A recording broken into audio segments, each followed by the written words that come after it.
Welcome to the Her Story Circle podcast, the podcast that brings you the extraordinary tales of everyday women who are changing the world.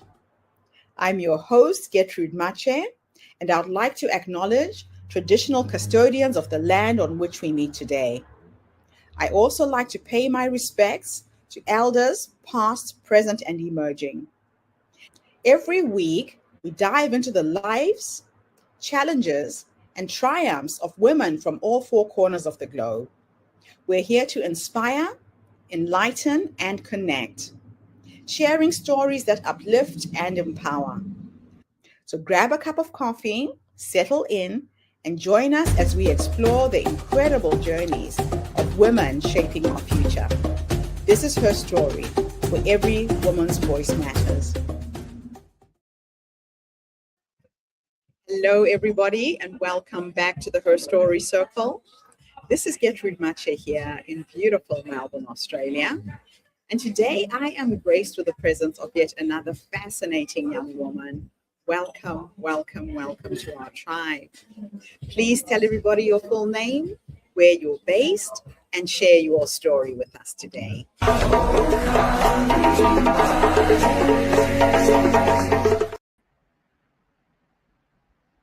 Hello, everyone. I'm Margareta Petrovic. I am based out of Orange County, California. Yes, I am right now in California, but I was not raised to have a dream. I was raised in an environment where everything is concentrated around survival. The place where I grew up is Serbia, and the time could not be any worse. It was the time where survival was the only goal each and every one of us had.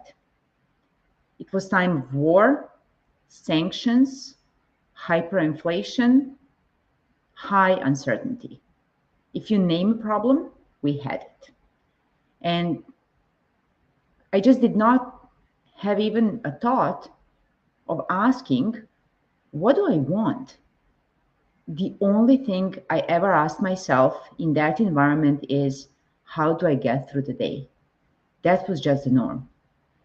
And when this kind of thinking and behavior and your mind becomes your normal, you just stop to believe that you may have any choice. You just start to believe that life happens to you. You have no impact over it. You just go through it.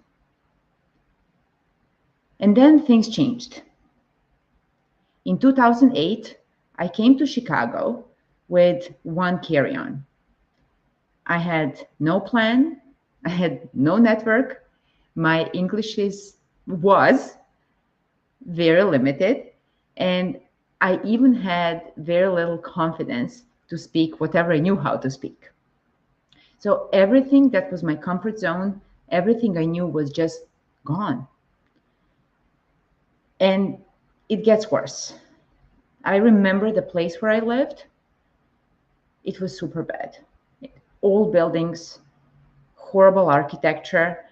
There were some people sitting on the stairs all day. I didn't even know what they were doing. There was some heavy smell, almost like mold in the air. And I had one little quiet thought in my head almost constantly. I was thinking, this cannot be my life. I know I'm worth something, but I still don't have that thought baked in me. I have no action. So what I did was what I knew how to do. I chose safety. As a very nerdy person, I decided to become a database administrator. Not the most attractive profession and job in the world, but what it gave me is peace.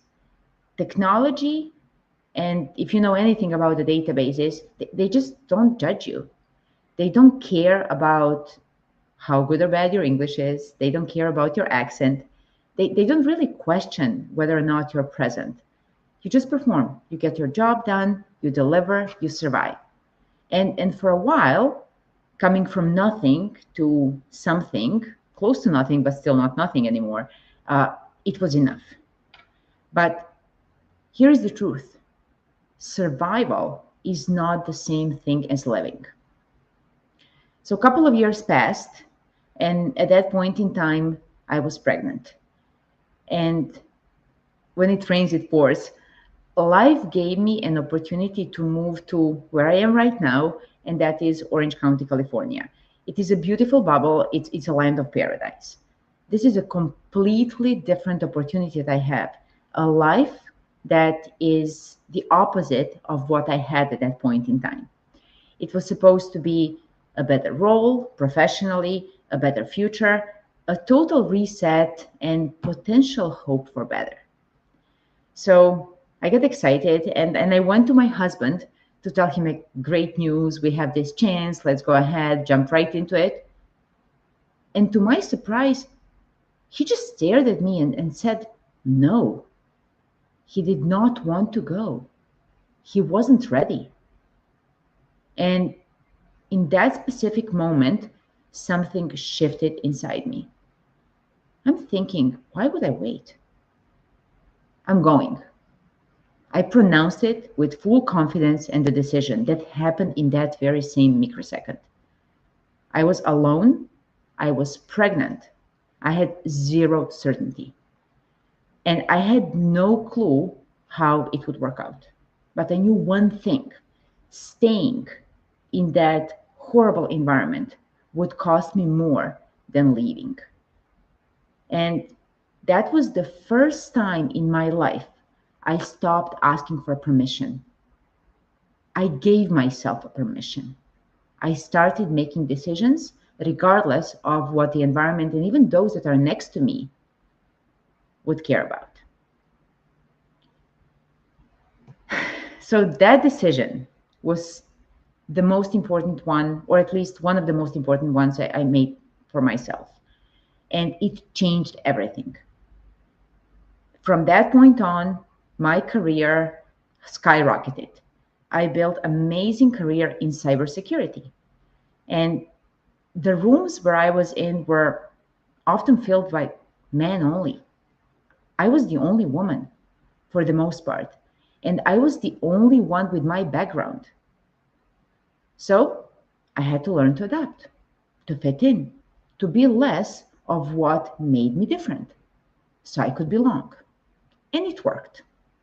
I had structure, I'm very disciplined, I had growth, I had success, but there was still something missing.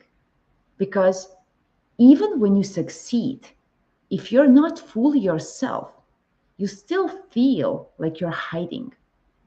And that's exactly how I felt, like I was hiding. And then something unexpected happened. I remember standing in front of the mirror, trying on a piece from Luna, and something shifted. Not dramatically, it wasn't even loud, no screaming, but deeply. And I'm getting goosebumps as I'm saying this. Something in me was touched. My posture changed. My shoulders moved back. My chin lifted just a little bit. And for the first time, I felt really strong. But at the same time, I did not lose my softness. I felt feminine, and I was still powerful. And I remember thinking, this is me. This is not the version that everybody else wants me to be. Not the version that adapts. Not the version that just survives. This is me. And in that moment, I realized something. We underestimate what it feels like to be aligned with ourselves. When who you are on the inside finally matches what you show on the outside, that is you. And you can't be like everybody else and still be different. And that's when everything became clear. We've been taught that confidence is something we built, that we need more skills, You need more courses, you need more speaking, body language, whichever skills, more experience, more validation. But what if that's not really true? What if your confidence is not something you build, but something you access, something you find within yourself and you allow it to be unleashed? The moment you stop abandoning who you are, when you stop trying to fit in, you just admit who you are and you move on with it. Because the real reason so many of us don't feel confident is not because they're missing something, because they're lacking something. Based on my experience, it's because we are constantly editing ourselves. You're trying to become something different, something different, something different, to fit into some spaces that somebody else defined and that we think that we need to belong to. So let me ask you something. Where are you shrinking just to be accepted by unknown people, by those that may not even care about you enough? Where are you choosing safety over truth, over your own truth? Where are you adapting too much, stretching too thin, losing yourself to the point that you no longer recognize who you really are? Because the moment you stop trying to belong is the moment you become powerful. You first have to accept yourself, from my experience. We spend so much time asking, is it possible? But I think that's the wrong question. The real question is, am I willing to decide to accept myself? Anything is possible, and impossible is not real. It's just a version of you that hasn't made that decision yet. And then finally, uh, you really have to elevate yourself. You really have to find yourself, build your support system, accept yourself, and just march towards whichever goal you set for yourself. Impossible is just an opinion. Margaret, I love your philosophy. A lot of us are trying to blend in. We're trying to fit in. We're trying not to be seen or to stand out too much. Now, what did you realize? When did you realize that your voice mattered? That this is what you needed to do, to stand out and not blend in? Well, there were so many situations when I was trying to do what everybody else was doing. As I just mentioned, you gain more skills, you learn this, you learn that, you attend that course, read the book, hear somebody else, but that is somebody else. It's not me. The only way for me to feel really successful and fulfilled is by being what I am. And yes, I can love cybersecurity, I can love technology, and I can love fashion. I can love fashion that makes me feel good, not just because it has the most recent trend. I couldn't care less about the trends. I want something that will work for me now, 10 years from now, and forever. Now, this particular brand did something to you. It made you feel comfortable in your own skin. Mm-hmm. Our clothing is our armor, it's our protection, it's the thing that helps us go out into the world with Mm-hmm. confidence. So, what is it about this brand? What inspired you to bring the brand to the United States? Tell us a little bit about what gives it a point of difference and an edge. Yes, now it becomes interesting. So I mentioned that Mm, I built my career in cybersecurity. As you can imagine, that is heavily male-dominated world. For you to be successful, acknowledged, recognized as a woman, you have to be usually about 10 times smarter and about 10 times better in terms of the results that you're driving. But there is one key element. The moment people see you, they're drawing assumptions. So by the time you have a chance to speak up, they already have their own opinion. So you have to have outside that is matching your values inside. And even more importantly, you have to have your outside that is bringing the best out of you. So I tried every possible brand in US, and trust me, I'm a very tenacious person. I was on the mission. None of them were doing that. I needed something that has the right length, the right structure, that literally makes me feel different. And that's not something that you can measure in your inches, centimeters, and like say, this is the price tag. None of those worked. So I defaulted to the brand that I discovered absolutely accidentally. I got a present dress from this brand, and it just clicked. Somebody recognized that this will work with me, somebody who knew me well. And I became such a loyal customer that for 20 years, the only clothing I have is this specific brand. And 2 years ago, I was trying on something new again, wanted to feel perfect for God knows which time. And I thought, why wouldn't I bring this to other women? I already have successful career. I don't have to put myself there. What I have to do is fulfill my obligation to spread it, should not keep it for myself. And that's exactly the motivation and idea why I started my passion project and brought Luna Fashion House to US. And I have to highlight, I have zero e-commerce experience, zero retail, zero fashion, other than being a very picky consumer. And it works. Women are recognizing it. And I feel so proud about fulfilling that mission that I set for myself. So Now, in a nutshell, that's the story. so what limiting beliefs did you have to break through to get to this point? So believing that I should do what everybody else is doing. You can't go the same path that everybody else is going and do something different. It's just conflicting itself. So if everybody else is trying to take the specific career path and you do the same thing, you can just expect at best the same results.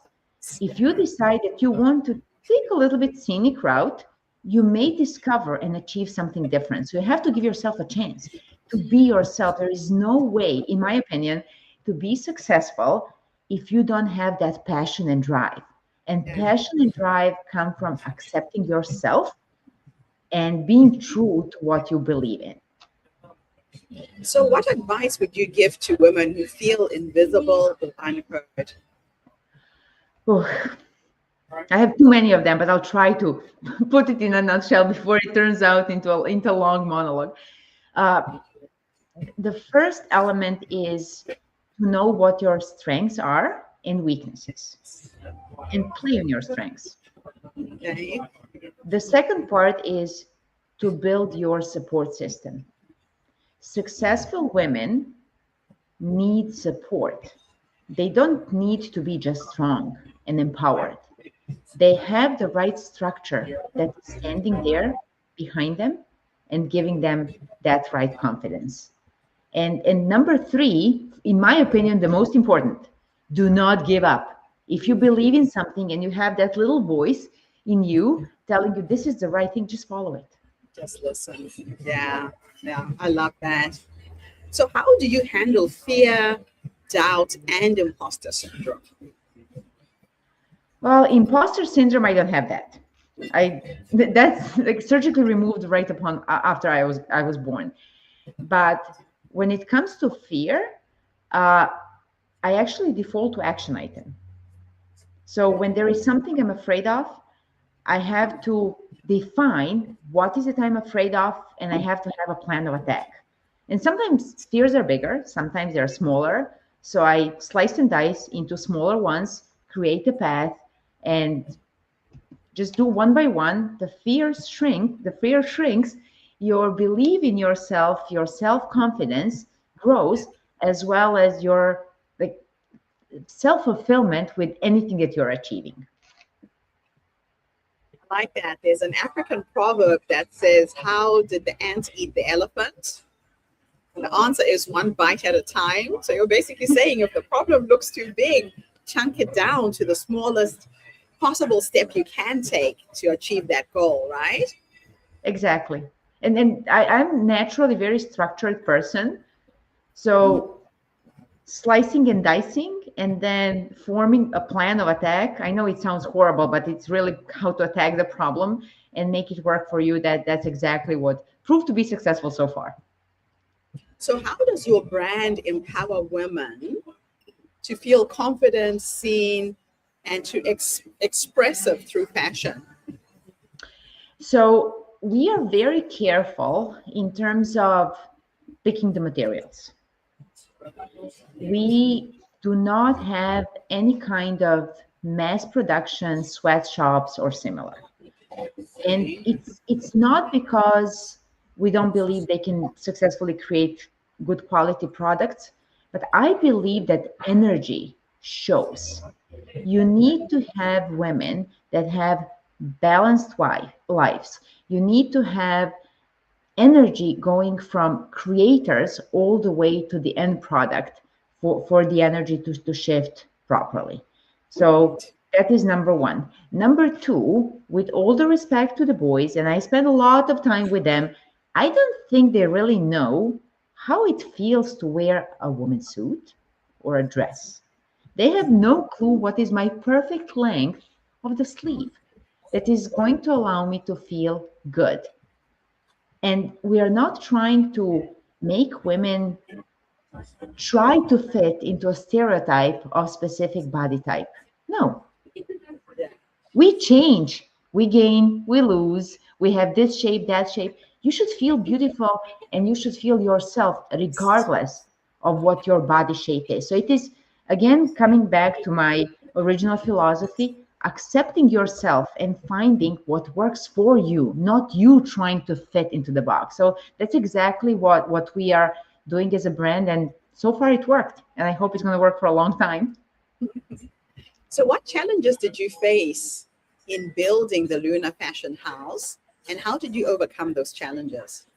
Oh, I'll tell you the most recent challenge I had and the big, let's say, constructive argument with our marketing agency. So Right. we believe that our models should be real women. We Right. also believe that we should have colors. We also believe that we should have the movement. My marketing agency spent a lot of time trying to educate me on what everybody else is doing, how those Wow. pictures look like, how those stick figures look like. I explained to them that we have plenty of that. I It's don't already want out to there. see what they are. I want to bring something that I believe in Different. and Yeah. what I believe that women want. So, as I said, it worked perfectly fine, but I keep coming back to the same question. Why wouldn't you be like everybody else? My Right. counter question is, why would I be? We have that already. We need something different. I love it. So, what you're bringing to the table is something completely different to what's already there. So, what is your bigger vision for Fashion House beyond the clothing? What impact do you want to create for women globally? So right now we are working on creating the right circle of women that would truly inspire and support each other in a practical way when it Yes. comes to emotional growth, when it comes to career aspirations, when it comes to the real mentorship. I strongly believe that I'm already like middle aged. I believe that we have obligation, responsibility to invest into next generation of ladies that are supposed to be even more open, even more themselves, and not Yeah. hide in a little hole than we did, so Yeah. that we can build upon. So those are a couple of ideas that we're working on right now. We are Okay. going to introduce sponsorship for education and some other elements. And I want to build a community, but a true community without membership. Nice. That's really fun. Now, if I could take you back to the younger you, this young woman who went into the world of tech, now branched into the world of fashion, if you could go back and give her three nuggets of wisdom, based on what life has taught you up until this point, what would those 3 nuggets of wisdom be? I think I elaborated a little bit on them. So first, you need to have your support system. Those are your friends, family, children, neighbors. You have to have that support. Next, you really have to know what your strengths are so you can play on them, not change too much, just to the extent that you're growing, not breaking yourself to fit into what everybody else is trying to make you look like. And the last one is that you have to believe in yourself. Whoever is coming there discouraging you and not coming with a constructive potential solution should be dismissed. Just dismiss. That's it. Super simple. Support, believe in yourself, and play on your strengths. I love that last one, because a lot of times as women, we ask people for advice who haven't done what we're trying to do. They're the worst people to ask because they don't know. So whenever I'm looking for advice, I will seek out that person who has gone before me, who has succeeded in that field. Otherwise, don't talk to me. Your opinion doesn't really matter. So I spent a lot of time in consulting. And when you're talking to the clients, this is what they ask you. Give me your case studies, which means where did you do this and how was it successful? And they ask you also for references so they can check with those clients. The same thing, ask for references and for successful project implementations. If they can't provide them, dismiss. Let them go and brag elsewhere. Okay, my last question for you is futuristic. I want to teleport you to go and meet the 90-year-old you. This wise woman who has led you up until that point. What will you say to your wise woman when you finally meet her? And let me tell you why I'm asking the question. A lot of women don't realize the wise woman already exists within us. You know, we look outside of ourselves for validation from other people. We ask for other people's opinion, but we don't go within to find those solutions. Yet, if you're inspired to do something, you already have what it takes to make it happen. And you kept talking about trust your intuition. We don't trust our intuition enough. You, on the other hand, have met your wise woman. I can feel that she is there. She is strong. She has guided you up until this point. So what are you going to say to her when you finally meet her? So my old woman, me 90, meeting me at this current age. So I would love to be in a situation to say that I was able to make an impact, that I was able to inspire and practically support more women to become what they are, to dare and to take action. That would be the best thing I could do. I absolutely love it. And you are well on the way to doing that. Your story is so inspiring. You are a woman who didn't stick to one field. You refused to choose and be pigeonholed into tech. And now you're ending your career in something creative and empowering and uplifting for other women. So kudos to you for following your promptings and trusting yourself to go into this new business venture. Thank you. I have more things to do. Absolutely love it. So people can buy your fashion wear on your website, correct? That is correct. Right now, yes, I just have to highlight we are right now serving United States. Okay. So everybody else can enjoy beautiful pictures, and I can share with you and videos, and I can share with you when we decide to expand. But I have to make sure that we have the right foundation in a specific location and then expand. Quality does matter a lot. That is awesome. Well, listen, thank you so much for coming online and sharing your story with our community today. It's an absolute honor to have you on the show. Thank you for having me, Gertrude. My absolute pleasure. And thank you to everybody who tuned in today. Her Story Circle is not just a podcast. We're a social impact movement that brings you the stories and voices of women from all over the world. We share these stories to uplift you, to inspire you, to energize you, but most importantly, to take you from where you are now to where you're trying to go. So if you are a woman who's living in the United States and you're looking for a fantastic, empowering brand to wear as your armor to get you out into the world, please go onto this website, check it out. If you're not in the US and you know somebody who is, tag them on this video. Help us get this podcast to go viral so more people can know about Lunar Fashion as well. So I'll be back again tomorrow, everybody, with yet another amazing guest.